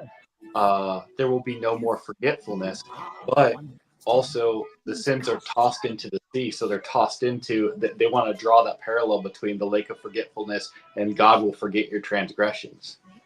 Yeah, that's, I was just about to say, that's in the Old Testament, that one verse. This place is shaped by Wukong. So do you think there is something there happening between, because Greek religion, mythology came after the Old Testament, so I don't know, like, could it be that in some other bizarre way, just as God could have revealed himself to Plato, do you think that because some of the portions of Greek myth resemble Old Testament, do you think there could be some exchanging of ideas, messages, spiritual beliefs back in the days? Oh yeah, absolutely. I mean, if nothing else, I would say that the early church fathers used language and ideas and repurposed them in order to teach fundamental truths. Borrowing language but transforming them. Exactly, Troy. Yeah.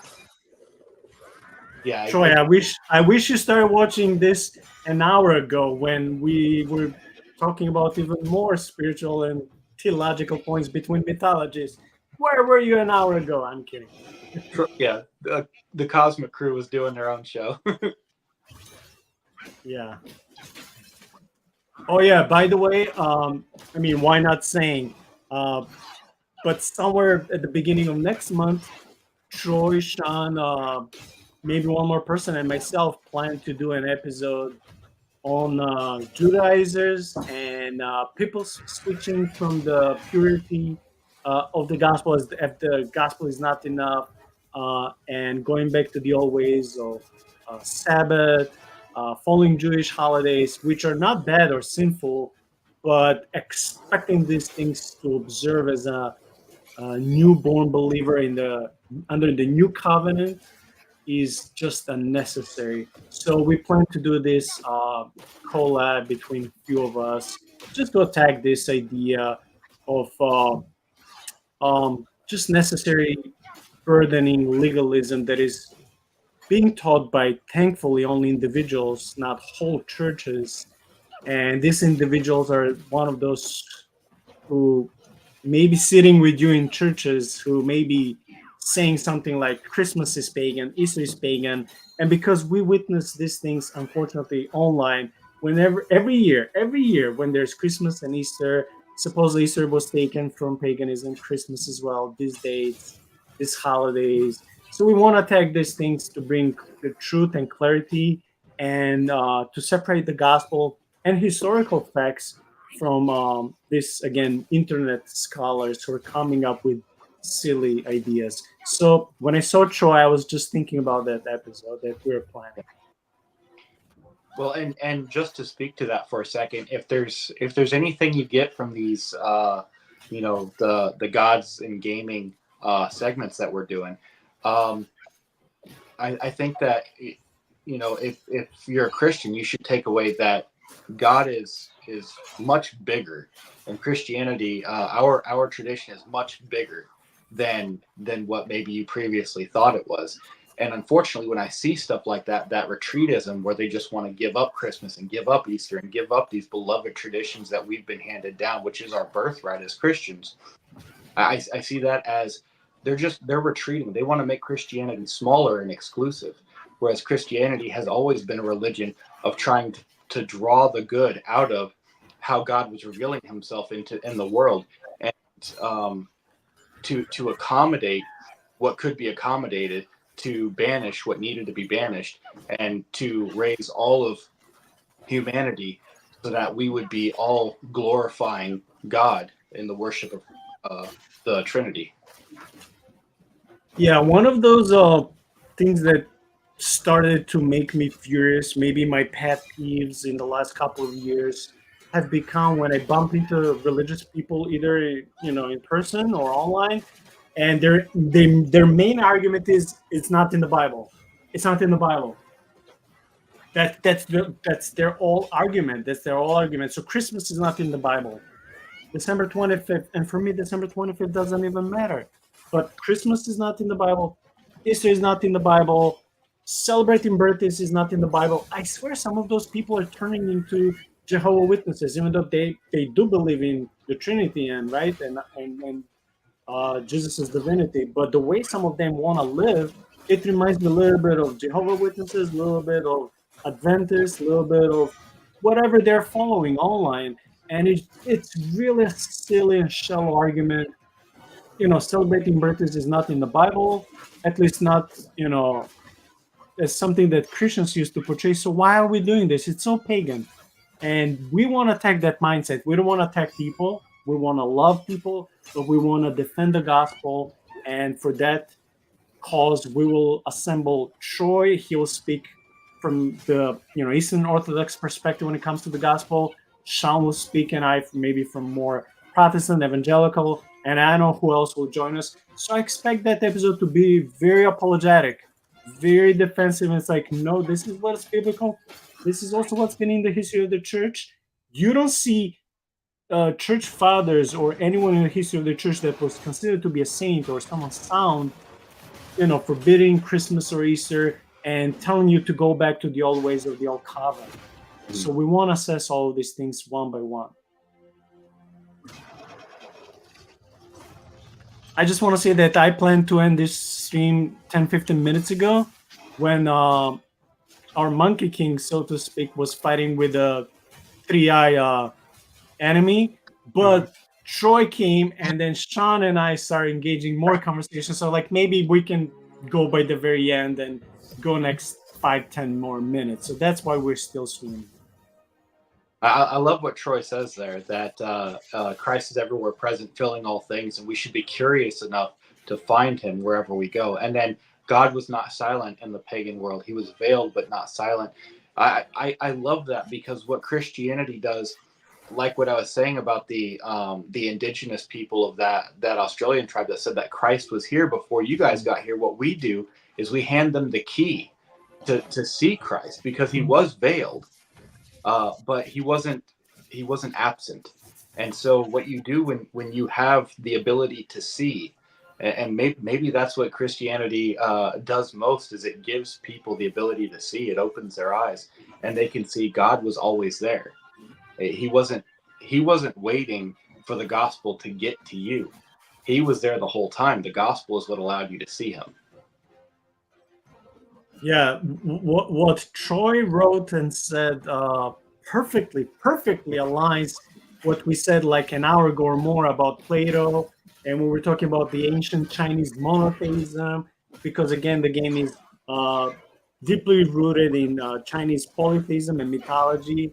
So if Troy is still online, Shaun and I were talking that the original Chinese beliefs were rooted in monotheism, not polytheism. So we were talking, could it be that the Chinese original Most High God is the God of the Old Testament and God of the Bible? So what Troy said, oh, I wish we were discussing about this an hour ago, but it's okay. Bring sight to the blind, reaching for God. Amen. Amen.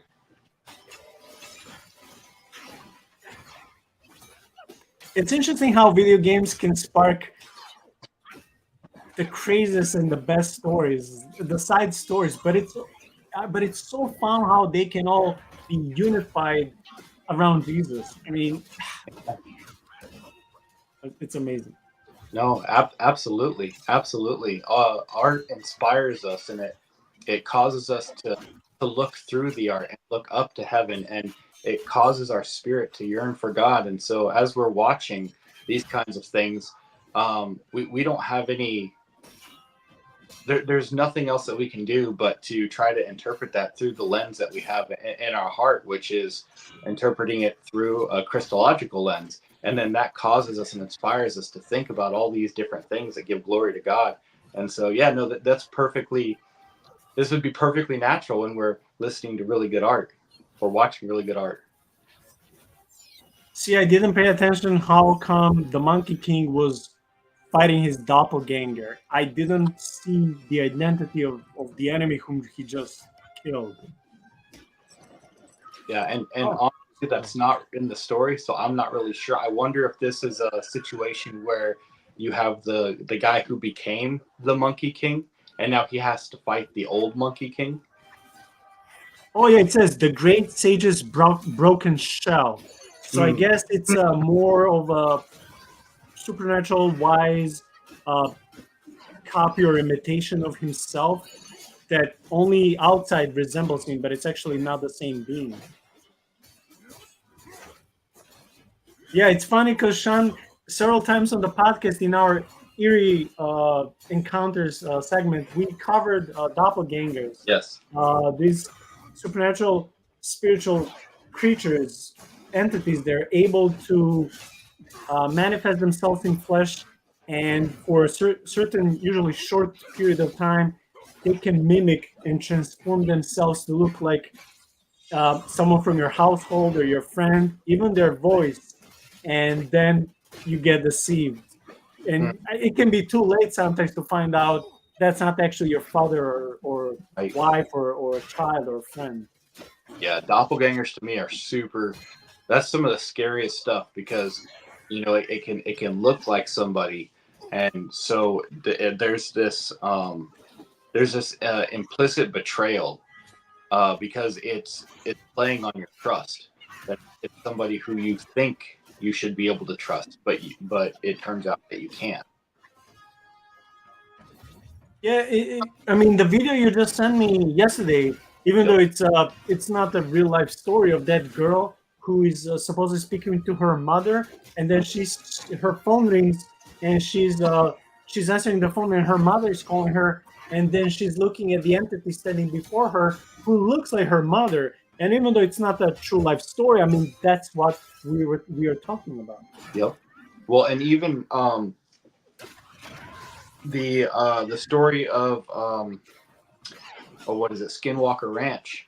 They have part of their story is that dude woke up and saw his wife standing outside and was like, "Oh, hey," and she's talking to him. She's like, "Hey, let me in. I don't know what's going on." And so he gets up to go and let her in, and then he walks by her, and she's like in the kitchen, and he's like, "What? How'd you get in? I thought you were outside." And she said, "Nah, dude, don't ever open the door for someone who looks like me." Like, that's scary. Yeah. Before we start going live, I was listening again to those Australian YouTube channel. It's two guys that are talking always about supernatural stuff. They're not Christians, but they're not anti-Christians either. So today I was listening about Bigfoot from a totally different perspective, and they're telling from perspective of a psychiatrist who had some Bigfoot experiences with his wife and kid in a forest. Mm-hmm. And then he was cross-referencing that with an author who was writing about similar things. And one of the things, this is why I'm mentioning Bigfoot, is that Bigfoot in the story is a spiritual supernatural being that is able to manifest with his cloak of invisibility. It reminds me of the Predator movie. It has this cloak, and if it put it on, turn this stealth mode, it becomes invisible. Otherwise, it can show itself at will. And it was able to come in the tent of people without making an entrance or opening or cutting it with something, just manifested from the outside inside, and they felt their presence and touch. And just with doppelgangers, like in cases, let's say some of these stories are true. We don't know that, but let's say some of these stories are credible. How can these beings manifest themselves? I mean, yes, they're immaterial, so maybe they can go through wall just like Jesus was doing after, his resurrection. But dude, that's super scary. If you're a Christian, you would expect your home to be protected by the Holy Spirit. And if they're able to enter your home, I don't know. It is scary. Absolutely.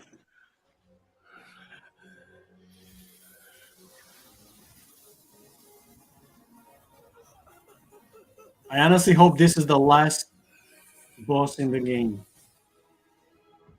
It's a long game. It's It is. over 18 hours and 30 minutes video, yeah.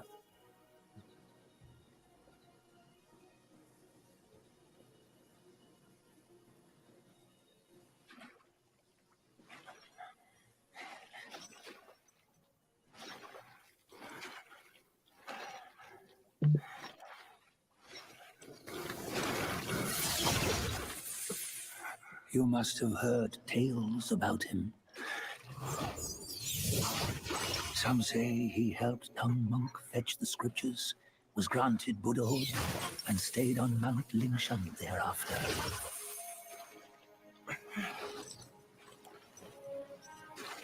Some say it was not him who was granted Buddhahood.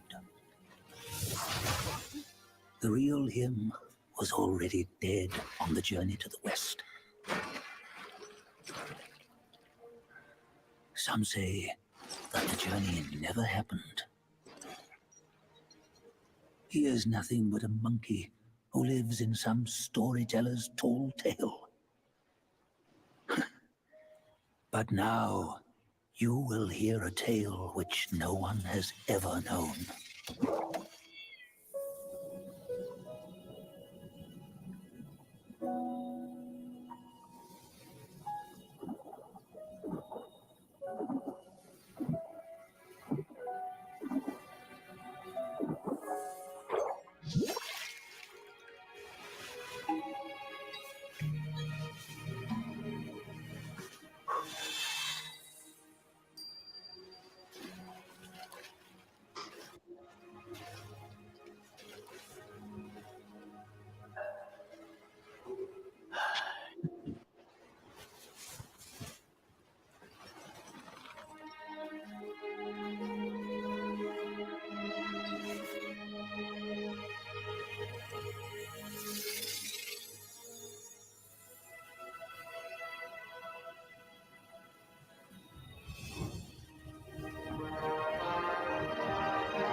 So Sean, do you know from this from the story, from the context, if Monkey King becomes kind of divine warrior king, divine warrior, monkey warrior, or because he is transferring from like a physical entity into a more divine, like a special one. Theosis, right? Yeah, or they call it Buddhahood. Yeah. So in the actual story, he doesn't achieve Buddhahood. There are some of the people that go with him achieve Buddhahood. He himself gets to go back and rule over his mountain, which is all that he wanted to do. Is he ruling his mountain as a physical entity or spiritual? He always kind of was a physical and spiritual entity. Okay. But yeah, he like I said, he gained immortality like 5 or 6 times throughout the story, between teaching himself the breathing technique, or learning the breathing technique from his Taoist teacher that would give him immortality, to going to the realm of the dead, to King Yama's scroll of life and death, and literally erasing his name off of the scroll so he can never die, to eating the peaches of immortality, drinking the wine of immortality. So yeah, he's super immortal. Those eyes wide open. Watch me rip it off and break free. Soon, Wukong, when you defied the Celestial Court, I had to seal you beneath. Yeah, Okay, so I was gonna say something about the ribbon. I was wondering why it looked so, not. It wasn't in like proper perspective. It's like floating all the time, and it gave him like this appearance of holiness. The title of victorious fighting. yeah, Sean, I just, out of respect for you, I just want to say that this last final animation, this cartoonish one, has 4 more minutes. Do you want to end now, or you want to wait 4 more minutes? We can end now if you want to. It looks like the game's done. Yeah, I don't know if this ending has any special addition to the story or not. Oh, this is actually cool. Yeah, I wonder if this is telling the actual story.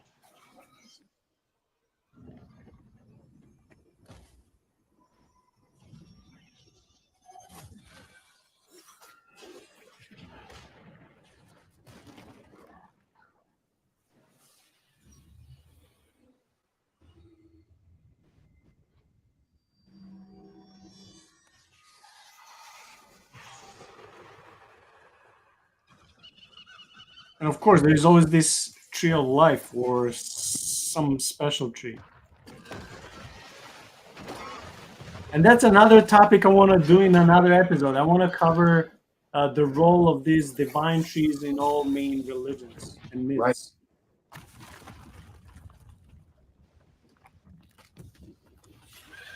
Hmm.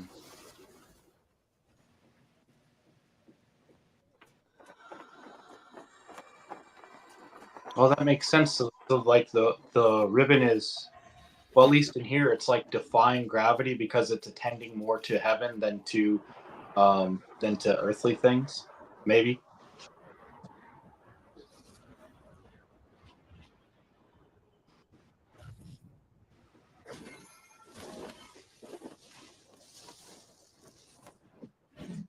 But Yeah, yeah, so Yeah, I just want to say that as we're finishing slowly with the episode, the scene will end in 2 minutes.